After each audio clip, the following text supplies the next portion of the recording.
Hello दोस्तों, अब शुरू करते हैं चैप्टर नंबर 20 जैव ऊर्जा बायो एनर्जी। जैव ऊर्जा जैव या जैविक स्रोतों से उत्पन्न की जाने वाली ऊर्जा को जैव ऊर्जा कहते हैं। जैव ऊर्जा नवीकरणीय ऊर्जा का एक रूप है, अर्थात जो जैव ऊर्जा होती है उसके जो स्रोत है असीमित है और जिस इसका पुनर्निर्माण भी संभव होता है। तो जैव ऊर्जा के अध्ययन से पहले हम कुछ जो जरूरी बातें हैं उनके बारे में जान लेते हैं। और जो ऊर्जा के जो संसाधन होते हैं वो दो प्रकार के होते हैं। इसी आधार पर जो ऊर्जा होती है वो भी दो प्रकार की होती है। इनमें नंबर एक है अनवीकरणीय ऊर्जा, नॉन रिन्यूएबल एनर्जी। ऐसी ऊर्जा जिसके स्रोत निश्चित मात्रा में उपलब्ध होते हैं तथा जिसका पुनर्निर्माण संभव नहीं है, अनवीकरणीय ऊर्जा कहलाती है। जैसे कि हम देखते हैं कोयला हमें खानों से प्राप्त होता है और हम जब कोयले का उपयोग एक बार कर लेते हैं तो उसके बाद में उसका पुनर्निर्माण संभव नहीं है, क्योंकि ये इन इसका उपयोग एक बार करने के बाद में दोबारा उपयोग नहीं कर सकते और जो इनके जो भंडार होते हैं वो भी सीमित होते हैं। तो नवीकरणीय ऊर्जा अनवीकरणीय ऊर्जा के जो स्रोत होते हैं वो है जैसे कि कोयला, पेट्रोलियम, प्राकृतिक गैस,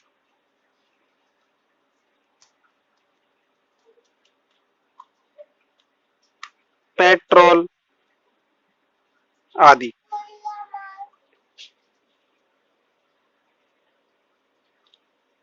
इसके बाद में नंबर 2 आता है नवीकरणीय ऊर्जा या रिन्यूएबल एनर्जी। ऐसी ऊर्जा जिनके स्रोत असीमित है तथा जिनका पुनर्निर्माण संभव है उसे नवीकरणीय ऊर्जा कहते हैं। जैसे कि सौर ऊर्जा, पन बिजली, पवन ऊर्जा, जैविक ऊर्जा या जैव ऊर्जा। जैसे देखें कि सौर ऊर्जा, इसके जो भंडार होते हैं वो असीमित होते हैं और इसका पुनर्निर्माण संभव है। जैसे कि आपने देखा होगा कि सूर्य से हमें सौर ऊर्जा प्राप्त होती है। सूर्य पर हाइड्रोजन व हीलियम के अथाह भंडार माने जाते हैं और परमाणु संयोजन अभिक्रिया द्वारा सूर्य पर सौर ऊर्जा का निर्माण होता है और यह प्रक्रिया निरंतर चलती रहती है, जिससे सौर ऊर्जा का निर्माण निरंतर होता रहता है। इससे इसके जो भंडार है वो असीमित है और इसका पुनर्निर्माण भी संभव है। विश्व में कुल ऊर्जा का लगभग 18% खपत नवीकरणीय ऊर्जा स्रोतों से प्राप्त होता है। अब पढ़ते हैं जैव ऊर्जा।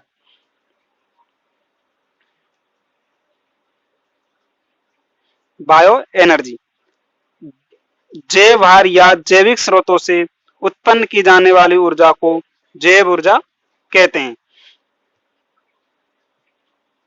वर्तमान में आवश्यकताओं की ऐसी ऊर्जा का अधिकतम उपयोग किया जाए जो नवीकरणीय हो, अर्थात जिसका पुनः उत्पादन हो सके। जैव ऊर्जा के लक्षण या महत्व। जैव ऊर्जा के लक्षण या महत्व। नंबर 1, यह सस्ती, नवीकरणीय और स्थानीय स्तर पर उत्पादित की जा सकती है। इसमें CO2, SO2 का कम उत्पन्न होना, जिससे कि पर्यावरण प्रदूषण कम होता है। इसके उत्पादन के लिए कच्ची सामग्री पर्याप्त मात्रा में सहज उपलब्ध हो जाती है तथा इसकी उपलब्धता कभी शून्य नहीं होती। तो जैविक ऊर्जा होती है वो सस्ती, नवीकरणीय और स्थानीय स्तर पर उत्पादित की जा सकती है।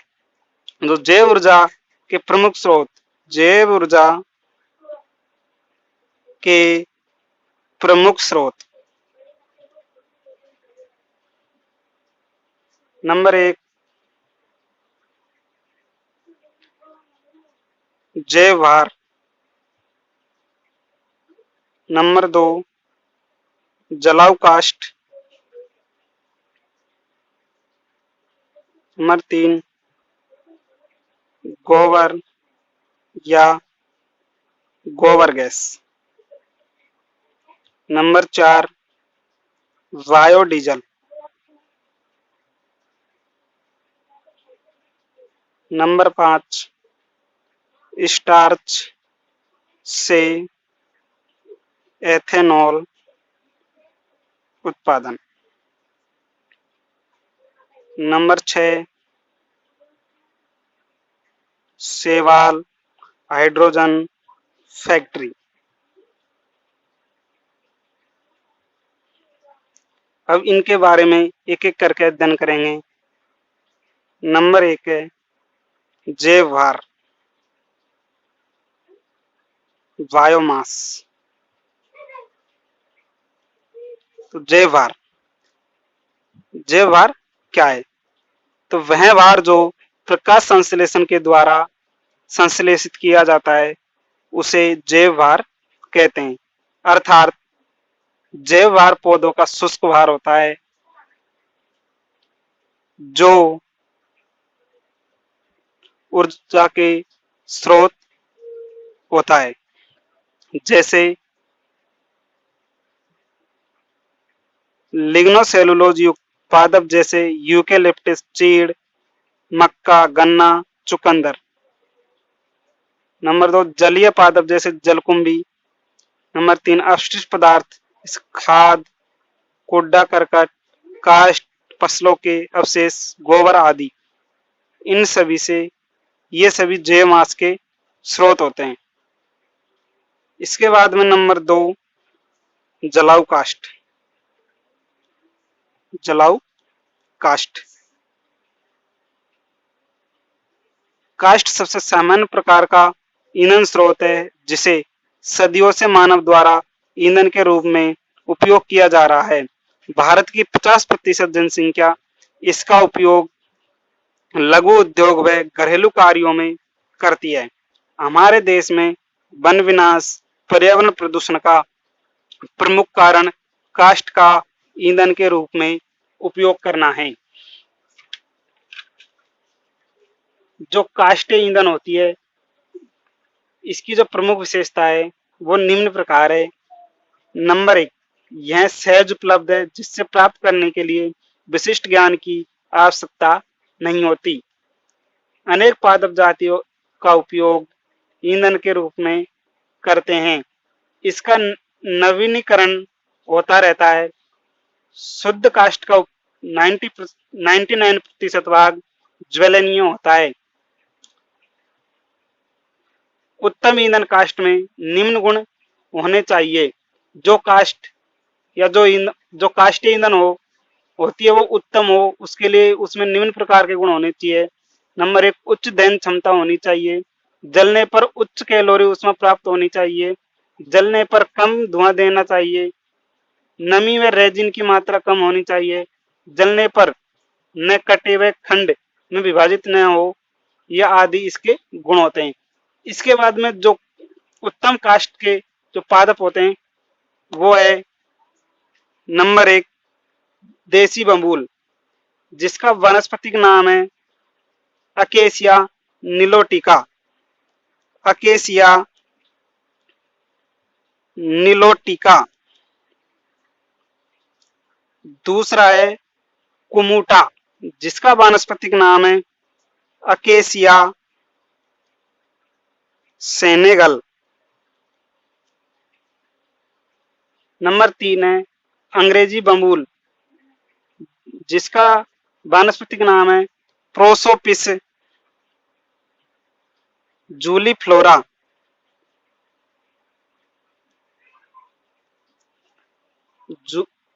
प्रोसोपिस जूलीफ्लोरा। इसके बाद में अगला है खेर। खेर का जो वानस्पतिक नाम है अकेसिया कटेचू। इसके बाद में आता है सिरिस। सिरिस का जो वानस्पतिक नाम है एल्विजिया लेवेक। इसी प्रकार खेजड़ी, खेजड़ी का वानस्पतिक नाम है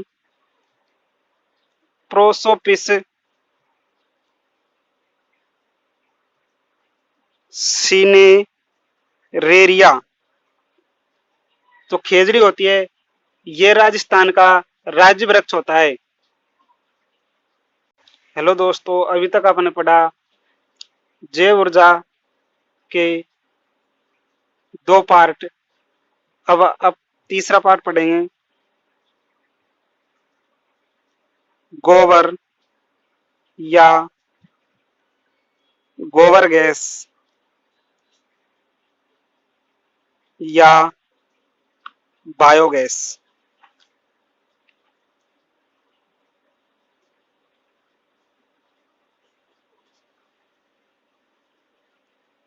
भारत की लगभग 70% आबादी गांव में रहती है और हम गोबर का उपयोग सामान्य रूप से कंडे बनाकर जलाने के रूप में करते हैं। इसके अलावा भी गोबर का उपयोग गोबर गैस उत्पादन में किया जाता है। गोबर गैस संयंत्र में गोबर जिसे में कार्बनिक पदार्थ होते हैं का किण्वन करवाकर बायोगैस या गोबर गैस का निर्माण किया जाता है। गोबर गैस संयंत्र में अवायवीय किण्वन निम्न 3 चरणों में पूर्ण होता है।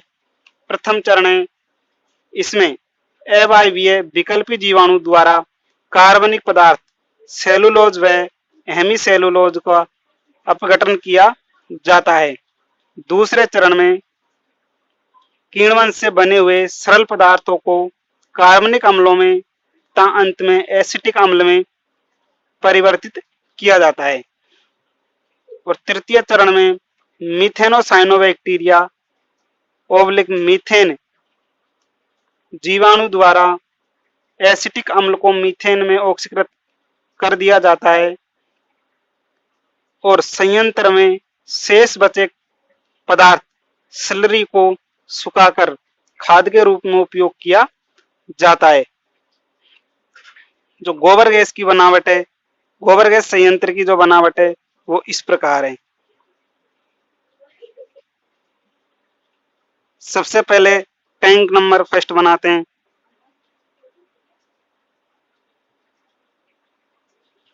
इसमें गोबर व जल मिलाते हैं और ये दूसरे टैंक से जुड़ा होता है जिसमें जीवाणु द्वारा कार्बनिक पदार्थों का किण्वन किया जाता है। इसी से जुड़ा तृतीय टैंक होता है जिसमें स्लरी एकत्रित की जाती है।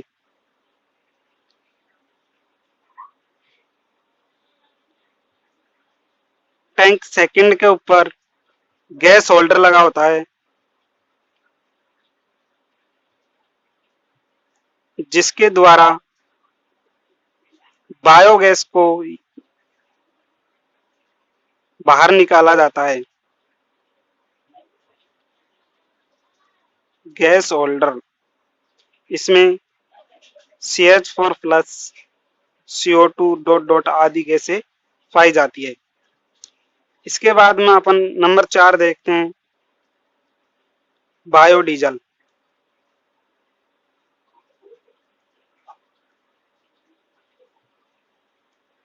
बायोडीजल जैव रसायनों से प्राप्त डीजल जैसे तरल पदार्थ को बायोडीजल कहते हैं। बायोडीजल वनस्पति तेल एवं वसा तथा लैक्टस से बना प्रदूषण रहित पुनर्पोषक ईंधन है। इसका रासायनिक नाम वसा अम्ल मैथिल एस्टर है। बायोडीजल की खोज रोडोल्फ डीजल ने 1895 में की थी। तो बायोडीजल के स्रोत होते हैं, उनको दो भागों में बांटते हैं। नंबर 1 है वानस्पतिक वसीय तेल। वानस्पतिक वसीय तेल जैसे कि सरसों, सोयाबीन, अलसी, सूरजमुखी, मूंगफली, रतनजोत, करंज आदि पौधों के बीजों से प्रचुर मात्रा में वसीय तेल प्राप्त होते हैं। इन वसीय तेलों के एस्टरीकरण से बायोडीजल प्राप्त किया जाता है। इस बायोडीजल को शुद्ध अवस्था में डीजल इंजन के रूप में प्रयोग कर सकते हैं। कुछ पादप जैसे रतनजोत, करंज, महुआ, अरंडी, इनसे बायोडीजल का निर्माण किया जाता है। नंबर 2 पेट्रोपादप।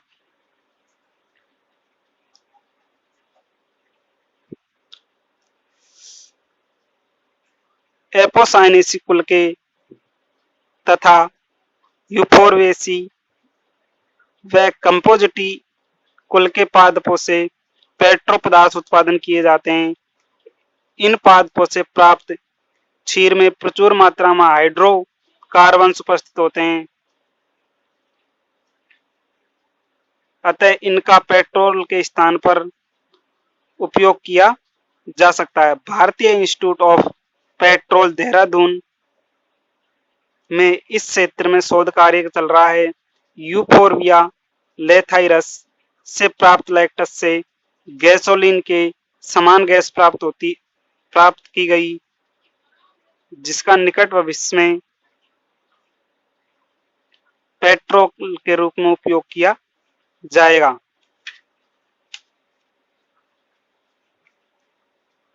प्रमुख लैक्टेक्स उत्पादक पेट्रोपादप निम्न प्रकार है।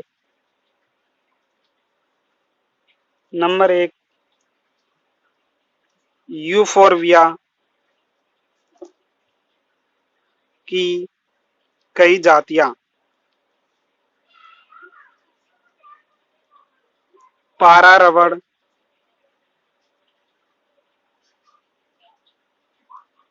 चंपा आदि। इसके बाद हम पढ़ते हैं भारत व राजस्थान में बायोडीजल का उत्पादन।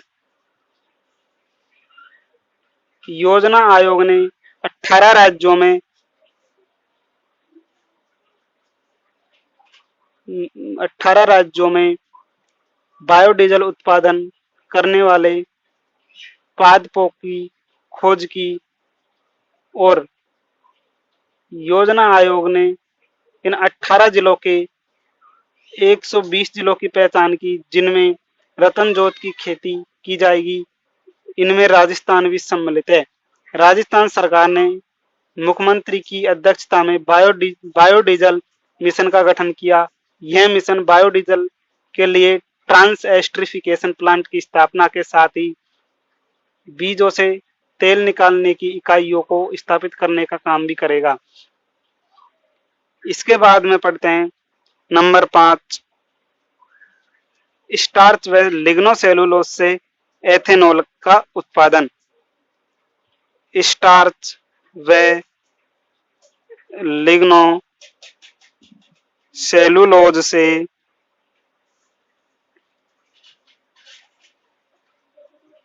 एथेनॉल का उत्पादन। जो काष्ठीय पादप होते हैं उनमें प्रचुर मात्रा में सेलुलोज व लिग्नोसेलुलोज पाया जाता है। काष्ठीय पौधों के लिग्नोज व लिग्नोसेलुलोज के रूप में लिग्निन तथा सेलुलोज साथ साथ में पाए जाते हैं।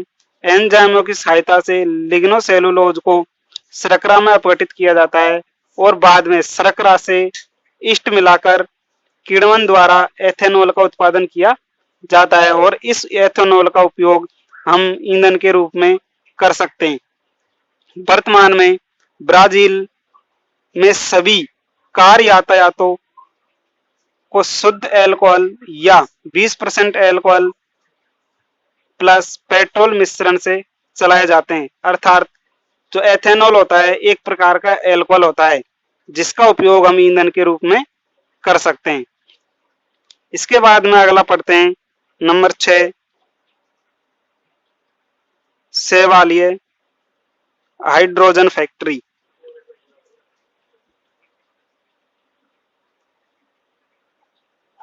शैवाल जलीय पादप होते हैं और इनमें प्रकाश संश्लेषण की क्रिया होती है। इनमें कार्बोहाइड्रेट का निर्माण होता है तथा CO2 बनती है। सन 2000 में